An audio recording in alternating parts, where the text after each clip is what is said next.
So Allie and I were visiting this client in the tank inside the courtroom. And we were just advising him of his rights and everything. And the tank is where they hold them. And it's not just them. It's multiple of them.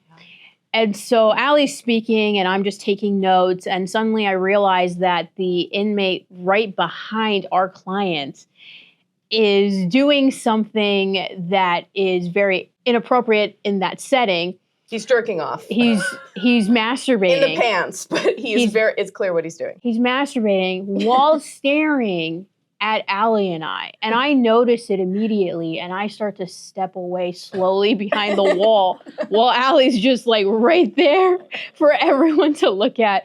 Cause I'm like, I'm just, she's doing the talking right now. I'm just gonna step away. She doesn't need me. Because You're a great wing woman. I don't want to see this man. But it was, early on in my, career as a defense attorney. So I was a little bit understandably put off by that. But that was one of the first cases I had with Allie. Very memorable. We'll never forget it.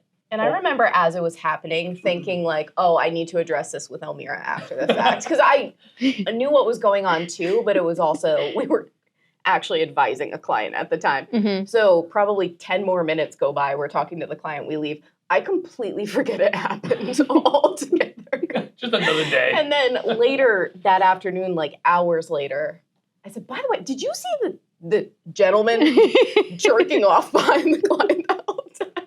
And she looked so relieved and she was like, oh my God, thank God you brought it up. I thought it was so normal to you. Oh, that's, yes. Worth mentioning. Because I was still new. I was like, maybe this is a normal thing and I don't want to expose my inexperience by being like, did you see what that guy was doing? So I just kept quiet and I tried to like seem cool about it. Like, yeah, no big deal. But then she made a big deal about it. And then I was like, okay, so this is not normal. Like, this is not something you see every single day when you're visiting a client in protective custody.